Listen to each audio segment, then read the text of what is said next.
One of the things I do is volunteer as a repairer at a local repair cafe. And last time we were doing this, somebody brought in this stereo integrated amplifier. I couldn't repair it on the day, but I undertook to take it back home and repair it, and I have repaired it now. So after I got it working and testing it on an oscilloscope with sine waves, it looked to be fine. So I thought, well, it'd be nice now if I could connect this to some speakers and test it at a reasonable power output, because this amplifier is rated at 70 watts per channel. Now, I don't have any hi-fi loudspeakers, or to be precise, I had an old-fashioned component type hi-fi system which I bought in the late 1970s. But when I moved from Kent to Hampshire, that was all packed up in boxes and I never unpacked it. Nowadays, if I want to listen to music, I just listen to it on the computer, and the computer has got some little speakers on it. So I got these hi-fi speakers stuck in one of the rooms in my house in their original boxes, upside down, and they've been there for 28 years. And I was inspired by this task to bring them out of storage. The speakers I've got are Celestion Ditton 25s, which were the best that I could afford at the time in the 1970s, but by no means the best that they made at the time. The Celestion Ditton 66 was a much better speaker. However, that's the one I've got. And when I connected it up to the amplifier, I immediately found that one of the speakers sounded reasonably okay, but the other one sounded seriously scratchy. So the Celestion Ditton 25 has a woofer and a passive radiator, and the cabinet is airtight, so that if I press down on the passive radiator, it causes the cone to come out, and vice versa. So now I'm going to do that and put the microphone right up here.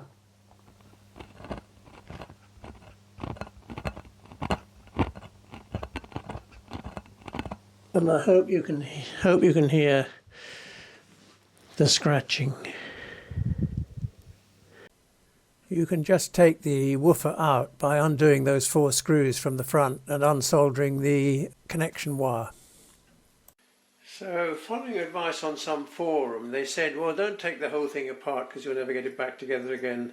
You won't be able to take it apart without damaging it. But they said just remove the central dome, and that will give you access at least to one side of the inside of the voice coil, and maybe you can get any dirt out without further effort. Well, I didn't want to cut the dome as they advised, because I thought that'll be awkward replacing it. But I managed, just by putting my penknife carefully between the cone and the dome and then twisting it a bit.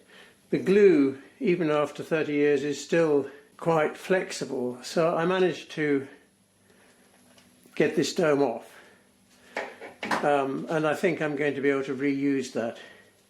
And as soon as I got this off, I saw that there were sort of white granules round here, so they couldn't have got in there because this whole thing is sealed. They must have grown in there. You can move the coil quite a long distance, so I did that in an attempt to get them out of there. I'm not sure what this metal frame is made of, but could be some magnesium or aluminium alloy. But I think if you look at it round here and round here, you can see there's sticking up white bits which are evidently some kind of corrosion caused by slight dampness, even though it's been stored in a centrally heated house all this time. And I used this thin piece of plastic which will fit down between the inside of the coil and the outside of the magnet there, and you can move it round. This piece of plastic is just cut out of one of these trays you get from supermarkets when you buy fruit, which are made of PET. It's just, you know, it's sufficiently strong that it won't get stuck down there as it might do if you put paper down there. So I was just using it as a way of wiping that clean. So I managed by doing that and holding the thing upside the other way up and operating the cone like that, and also blowing it out with some an air can to get quite a lot out. But the fundamental problem is one's only addressing half the problem, because I can't get to the outside of the voice coil, because that is completely enclosed. And what I found was that I could get it so that I thought, well, it's not scratching any longer. And then when I put it back in the cabinet, it started scratching again, because I was not only dealing with half the problem. So I bit the bullet and decided I've got to take this cone off completely, which involves three things. One, you've got to unglue this rubber surround from the cardboard to which it is glued. Secondly, we have to unsolder the flexible wires that come from the cone to these tags here, which I have done, so that I can take the cone up without having to move this, which you can't unscrew because the screw's in a difficult position. Finally, you've got to undo the spider from around the edge of it here, so that you can then lift up the cone with the voice coil attached, with the spider attached to the cone here. Initially I tried putting acetone around here, but since this is rubber, it's difficult for the acetone to get underneath, and I lost patience in the end, and I simply decided that I could push my penknife in all the way around here, not exactly separating the rubber from the cardboard, but at least cutting through the cardboard so that I could get this off. So I've now been round all the way, and this is the outside of the cone is now loose.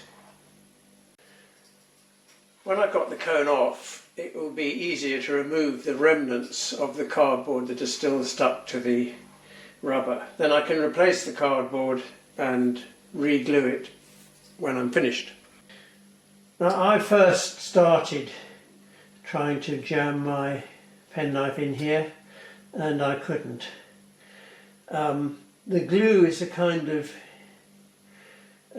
creamy yellow colour, very much like set araldite or some other epoxy resin. It's quite hard.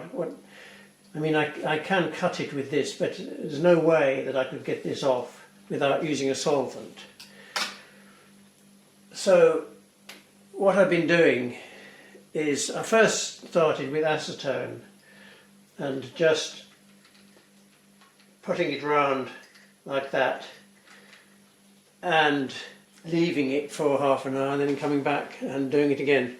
It didn't seem to have much effect. So I lost patience with acetone and went on to white spirit.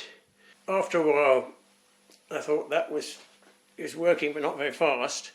So I then went on to this West 850 solvent. This is a solvent used in making fiberglass boats.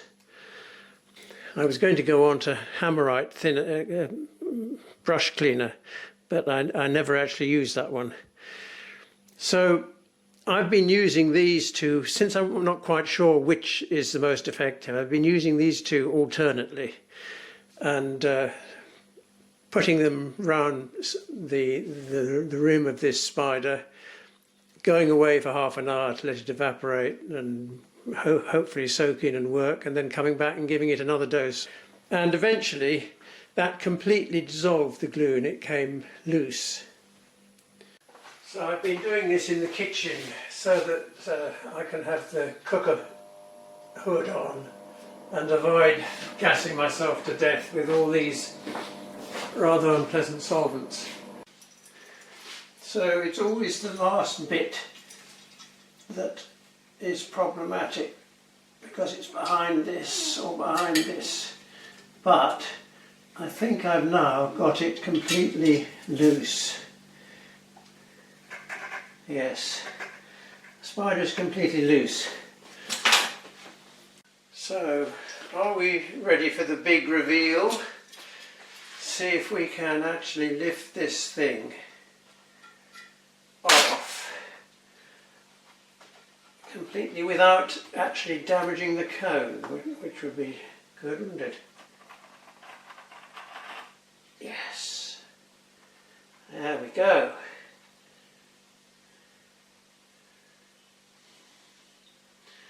We'll inspect that more precisely in a second. Well, here's the frame. The spider was glued around here. So all of this was inside. And the voice coil obviously fits in this narrow slot there.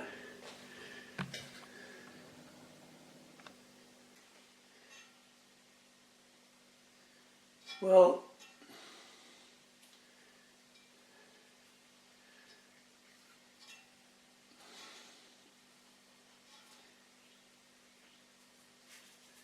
feels a bit loose,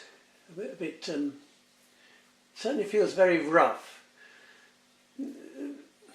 This bobbly bit is corrosion of whatever this is made of, magnesium or whatever. And if bits of that corrosion are inside here, that would explain why it rattles, scratches. I hope I can get this out of that, of both parts of the magnet, because that would be the easiest way of cleaning it, rather than trying to scrape something round inside this slot. Well, there's the cone upside down with the underside of the spider revealed, and I think you can see that I've managed to get it off without damage, except in this one place here, which I reckon we can cope with. Look at this voice coil. I think you can see that there is this white corrosion, specks of that. I'll rotate it slowly all the way around.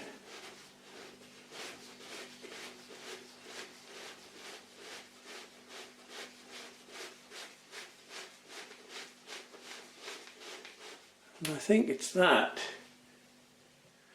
is causing the trouble. So let's see if we can brush this off. Yes, we can.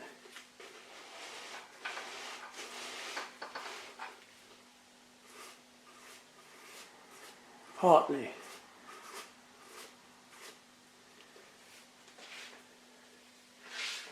Well, I'm going to be cleaning that inside and out.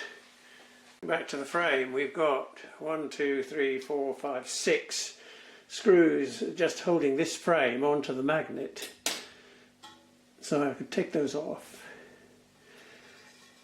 And then there are 3 screws on the back which are holding something to something.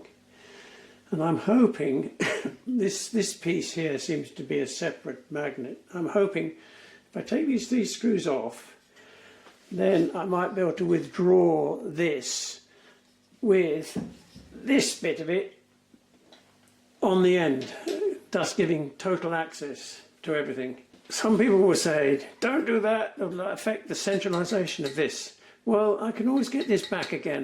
You know, there are ways of, I have ways of doing things. What I particularly want is to get any corrosion out of this slot.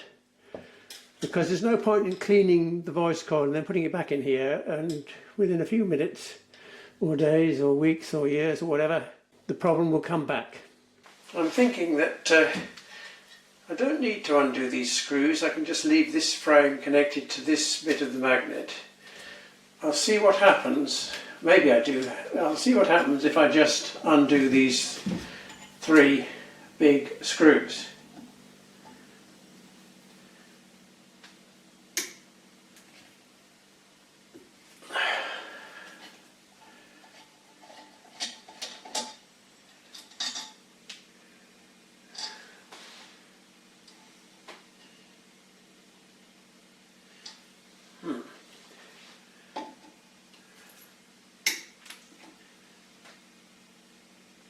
To share these, that would be awful. Actually have to do some machining if I shared these. So far these are brass. Right. The question is, how do we get, can we get anything off? Or is it glued or what?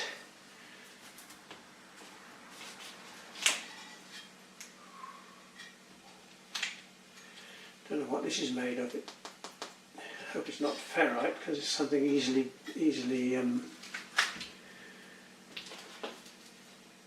broken. Don't want to apply too much force onto this.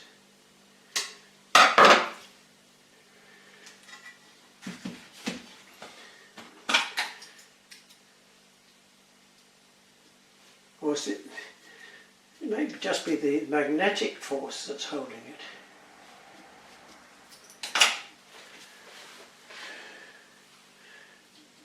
Could be a bit problematic, that.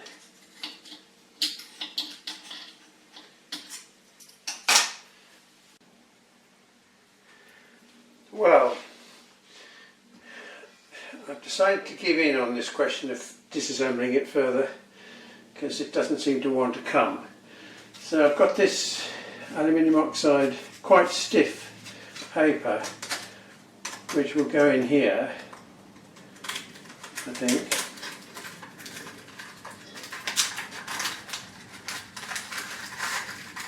Yeah, it goes in there. But can I turn it?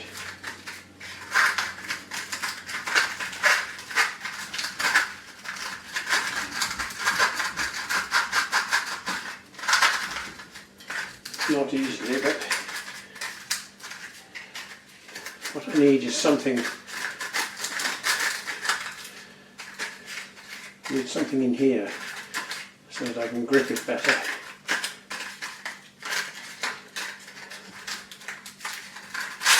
What's the size of this thing?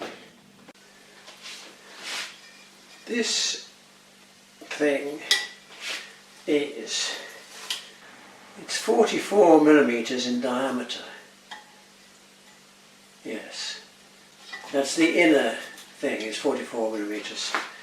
So if I had a 44 millimeter diameter piece of plastic or something, you get that round there. Right, well, I've machined this piece of plastic up to be the size of that, and yes, this allows me to clean the outside diameter of that. However, how am I going to clean the inside diameter? Oh, I just turn it round, do I? Right, that will clean the...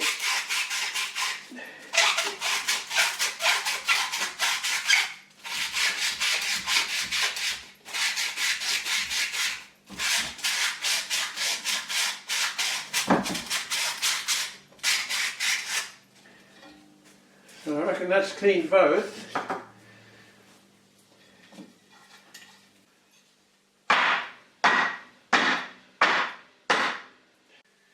Right, dry compressed air.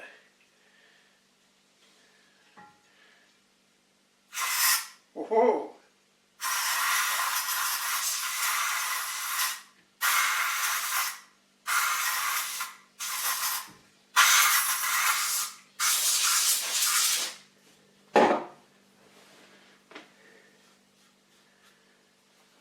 And that's quite good. Well, I should have cleaned all this first, shouldn't I? I'm just going to clean round this coil with a lint-free, not a cotton bud, a lint-free one with isopropyl alcohol. All experience teaches me that isopropyl alcohol does not dissolve the insulation on coil, on you know, whatever this stuff is called, copper wire with whatever. Anyway, we'll just hope for the best. What do I mean? I don't know. Well, I've just been measuring this. The OD of the voice coil, in just covering the wires, is 47 millimeters. It's more like 46.6 down at the base here where the spider joins it. The OD of the spider is 128 millimeters. And what's the thickness of it? Well, it's about 3.5, I would say.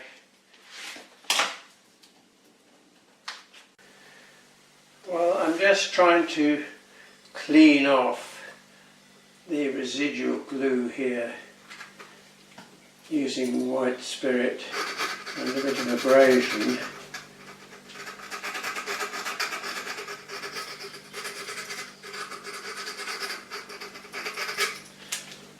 I don't think I've got to get it, you know, absolutely clean, but good enough for the new glue to stick onto. Well, there it is cleaned off.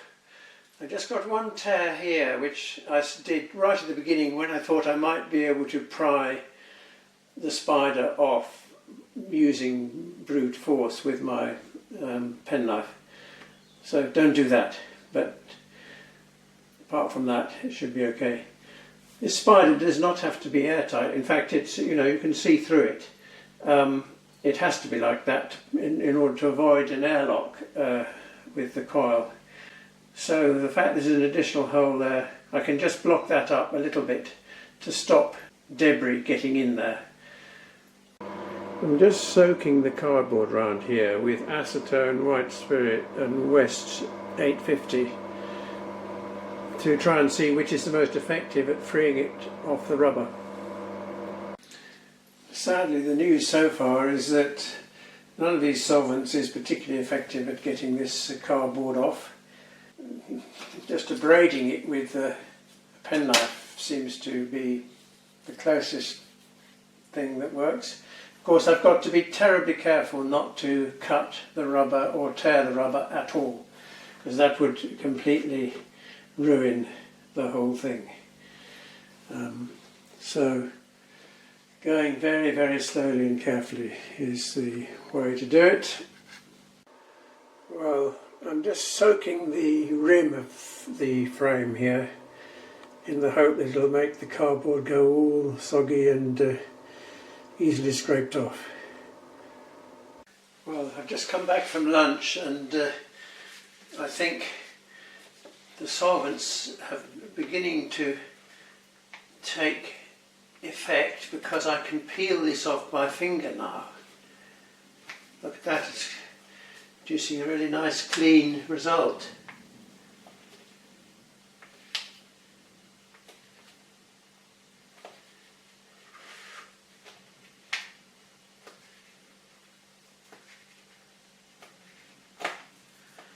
Yeah, I think that was as far as it went because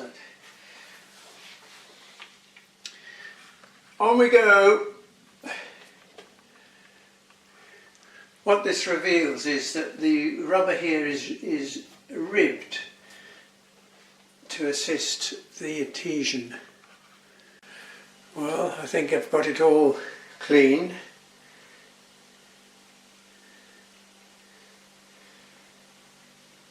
Wasn't too easy. Well, I finished soaking now and I'm just going to pick this off as best I can with the combination of the fingers and penknife. Well, I've prepared that. I reckon it's pretty clean. The important thing is to make sure there's absolutely nothing in this part here. Spider goes over there. Nothing that could get into the space where the voice coil moves. One of the lessons of life is that any fool can disassemble something. The skill comes in being able to put it back together again so that it actually works. I've been contemplating two alternative ways of re-gluing this cone in place. The spider's got to be glued round this annular ring in such a way that the voice coil does not grate on the magnet. And one way of doing this is to drive the loudspeaker so that we can hear whether it's grating or not, and then move the spider by hand. So I've got a signal generator here, which is outputting an audio sweep. So if I turn that on,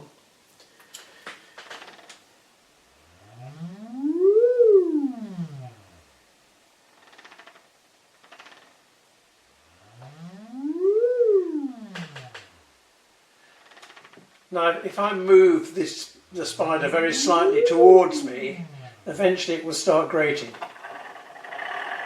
like there. You can hear it grating there. And if I move it slightly away from me, now it's grating on the near side. So moving it halfway between, it's not grating at all. Then I can do the same left to right.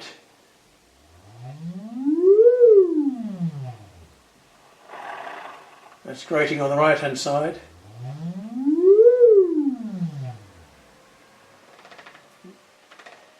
It's grating on the left hand side, I think.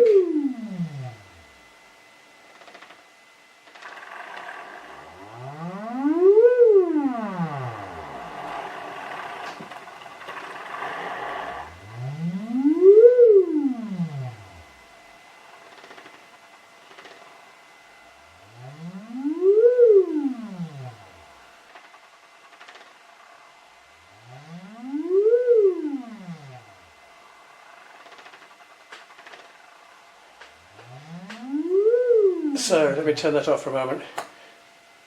One could do that and then apply some glue to the spider without moving it, and that's the difficult bit. Or you could put some fairly quick setting glue on before adjusting its position and then just take one's hands off, turn the signal off and hope for the best. That's one way of doing it. The second way would be to take 3 shims, which I've got here, cut from the plastic trays that you buy fruit in supermarkets, and insert them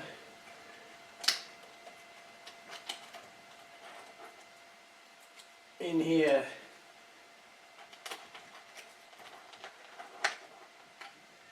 At 120 degrees apart.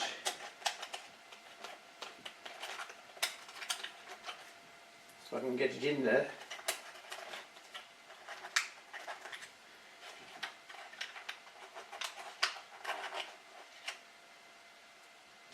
Like that. And then glue it. Wait for it to set and then take the shims out. Well, you would think that that would be bound to centralise it, wouldn't it? However, is that the right position? We wouldn't know until after the glue had set, by which time it would be too late if we were wrong. And I'm not sure what the best answer is. Of course, having glued the spider, one then glues this round the rubber around the edge. This is only, I've just put these things on temporarily to stop the cone jumping out of the room. Those are the two options, and I don't know which is best, nor do I know which glue to use. I don't like long YouTube videos, nor do I like YouTube's attempt to force creators to make very long videos. But this video, when I'd finished it, was more than an hour long, so I decided to split it into 2 parts.